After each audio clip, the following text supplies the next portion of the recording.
Who said fried food can't be healthy? Let me show you how to make a traditional kunuku, which is a byproduct of adai. This is going to be with sprouted grains and you're going to enjoy. 1/4 cup of each of these grains. This is the dried peas, this is mot, green moong dal, whole urad dal, black chana and black eyed beans, which is karamani. I'm going to wash all of this and soak it overnight. Washing and soaking them, add about a teaspoonful of methi seeds. Now put adequate amount of water and let it soak overnight. It's well soaked right now and they've absorbed a lot of water.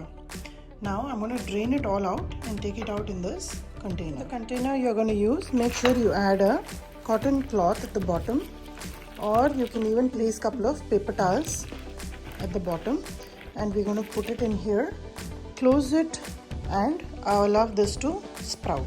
Just make sure it's evened out. Now cover it neatly, pack it up and allow this to sprout. If you have the sprout starter kit, you can use that as well. I don't have that and I'm going to follow this simple process. Allow this to be soaking and sprouting for at least 24 hours. All these grains have sprouted well and I've sprouted them for more than 24 hours. Now if you are a little bit more adventurous, you can let it be for longer sprouts, but I think I'm good to go with this level. And I'm going to make 2 dishes out of this, adai as well as kunuku. So let me remove half of it.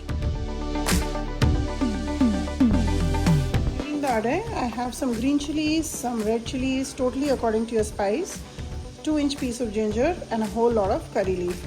I'm going to add all of this into my mixie jar, add some water and then make it into a nice paste.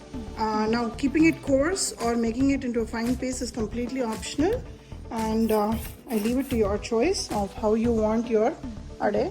Try not to add any salt at this time, because since we have sprouted these grains, they tend to ferment very fast even if you keep them in the refrigerator. So it's better to make the batter, don't add any salt, and then whenever you're going to make it, add salt at that time. Batter is ready and I've taken it out in a container. I'm going to store it in there, and I've not added any salt or hing in here.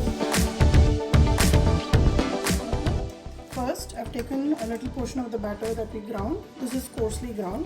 Add the onions and green chilies, which I've just chopped. Hint of hing, a little bit of curry leaf. These are just dried, so I'm just going to crush it and add it in here. Salt to taste. I'm adding about a teaspoon and a half each of fennel seeds and cumin seeds. This is totally optional, but if you want, you can add it. It will give a nice flavor. Here, my kunuku batter is ready. So make sure that the oil is heating up when you're mixing all this, and you add the salt just before you're going to fry. Because if you add onions and water, it will all become a soggy mess.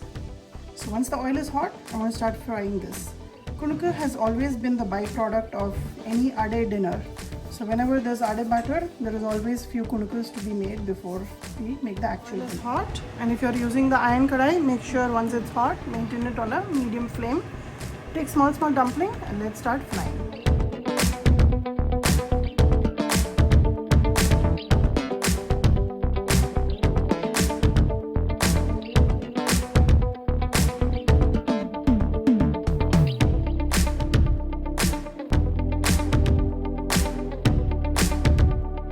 These kunukus are ready. You basically don't need any side dish for this. They are so flavorful, they are very crispy and very delicious. Break open one of them, and here you go. Nice and hot, nice and crispy outside, and super delicious. So make this recipe, give it a try, like and subscribe my channel, and let me know when did you make your kunuku.